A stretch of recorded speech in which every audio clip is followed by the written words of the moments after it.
Napansin niyo ho ba kay Roque, parang talagang isinisiksik niya na lang ho ang kanyang sarili, mga kababayan, mga boss chief, amo sir. Ay uulitin ko, dito ho sa ating vlog mga kababayan, yung nakikita niyo pong title, doon po mismo sa thumbnail, ibang ano po yun, paksa po yun. No? Ito yan, kagaya niyan. Yung Harry Roque, wala na, parang wala na ho sa mga Duterte. Pinipilit na lang ho ni Roque yung kanyang sarili sa mga Duterte. Bakit ho? Kanyo, mga kababayan? Paulit-ulit siya. Siya ang maglo-lawyer kay dating Pangulong Duterte. Ano po ang ginawa ng mga Duterte? Ano sabi ni Inday Sara Duterte? Hindi. Hindi sila payag kay Roque. Yun pong si Kopman na magtatanggol po kay dating Pangulong Duterte. Mga bossing. Hanggang ngayon hindi pinapayagan na makausap si Roque. Inilalayo ho kay Roque, mga boss chief, amo sir. Kasi alam ho nila na ang intensyon ni Harry Roque ay pansarili lang. Na yung tawag diyan, yung pagpepresenta niya bilang legal at magtataguyod kay dating Pangulong Duterte, magtatanggol kay dating Pangulong Duterte, ay hindi yun talaga ang kanyang adhikain. Ang adhikain niya makapag hingi ng asylum sa the Netherlands. Di ba? Yun talaga ang gusto ni Roque. Halata siya. Sorry Roque, asikasuhin mo na lang yung asylum mo kaysa makisali ka pa dito sa amin. Hanggang ngayon wala. Di ba mga kababayan? Snub na sila. Paulit-ulit na lang po si Roque na ipinipilit ang kanyang sarili sa mga Duterte. Basahin natin yung sinasabi ni Roque dito. Ngayon, 28 at 29% na ang iyong approval at trust rating. Diyos ko, kala nyo naman may maniniwala sa inyo sa pagganyan-ganyan nyo. No? Tapos, yun nga, yung narinig nating balita, mga kababayan. Sabi, di umano, binili daw po ni Bongo. Hindi ko lang sigurado kung totoo yung Pulse Asia. No? Uulitin ko, narinig ko lang, sabi, binili daw ho ni Bongo, mga kababayan, yung Pulse Asia. Hindi tayo sigurado doon. Pero kung pagbabasihan mo nga naman, number 1 si Bongo doon sa Pulse Asia. Yung mga survey nila ganyan. Talagang pabor doon sa mga sa mga DDS ngayong mga nakaraang araw po. 'Di ba? Paano papaniwalaan ng tao yung sinasabi mong 28 at 29% si Pangulong Bongbong Marcos? Samantalang kayo yung mga nagsisitakas at hindi nagsisipagsagot. 'Di ba? AJD ako, naniniwala ako binayaran yan iba sa ibang survey. 'Di ba? Yung mga tinatanong tungkol doon sa ano ang kaugnayan mo sa Pogo?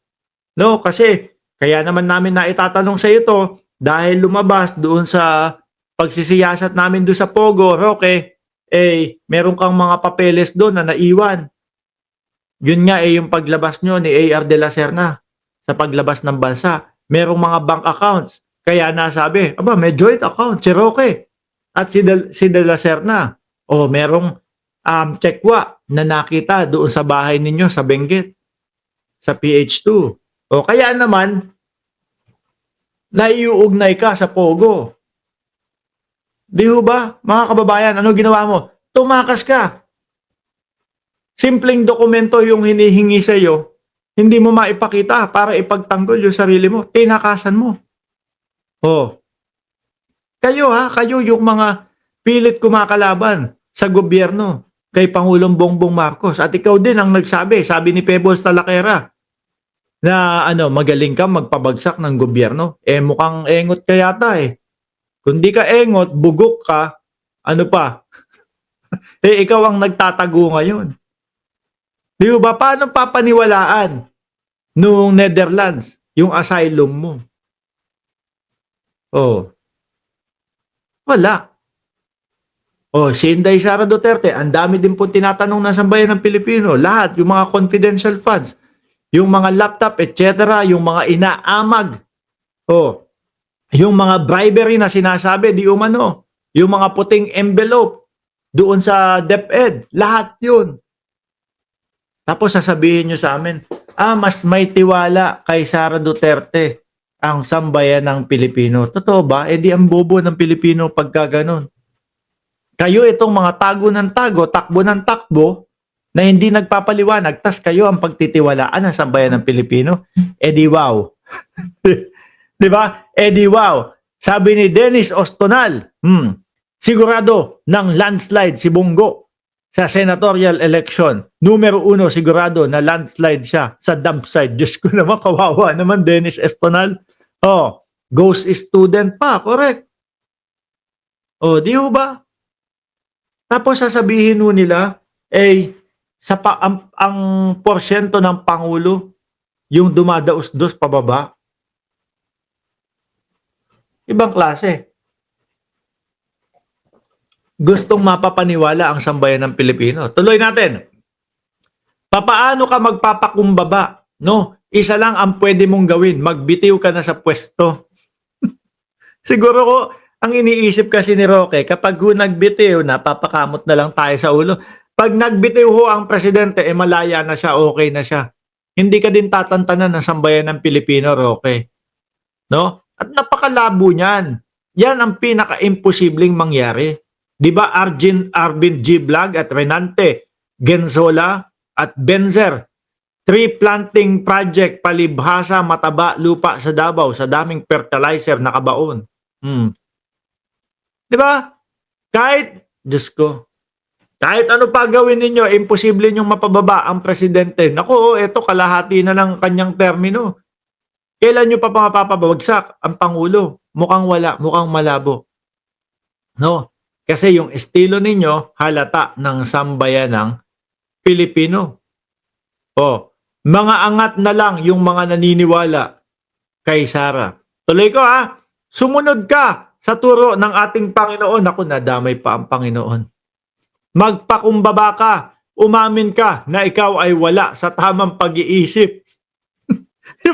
Yung mga, eto papakita ko sa inyo mga kababayan. Si Roque kasi ang daming kabaklaan, kabalbalan. Ang daming kabalbalan na pinagsasasabi ho. Pero kapag ka nakita naman ho natin, yung mga ipinapakita nila sa sambayan ng Pilipino na mga ginagawa ho nila, parang sila ho yung wala sa tamang pag-iisip eh. Nasaan ba yun? Yung video ni Roque, yung kumakanta, bangag, bangag, bangag, bangag, bangag, bangag. O meron pang second. Ngiwi, ngiwi, ngiwi. Mas parang ang wala ka sa tamang pag-iisip nun. Roque. Sabi ni Roque, bangag, bangag, bangag. Bangag, bangag, bangag. Yung isa naman, ngiwi, ngiwi, ngiwi. Silang dalawa ni Maharlika. Yun po ba? Yung gawain nasa tamang pag-iisip po, mga bossing? Tingin ko hindi. No? Umamin ka na. Ikaw ay may bisyo. Paulit-ulit na lang yan, Roque. Yung may bisyo, napatunayan nyo ba? Hindi naman ho. No? Sabi ni Xiaoye, Becky, Becky, Becky. Sabi, wala ho. Yan pulboron video ho nila, mga boss chipamo, sir. Napakahaba po nang inintay natin dyan, ha? Tapos wala naman po. Alaws Wenta yung naipakita nila. Sabi tuloy ni Chi, one squad. Forever. Badap, badap, badap. Badap, badap. Diba? Yan po yung mga gawain at galaw ho ng mga wala ho sa tamang pag-iisip, mga kababayan. Di ba?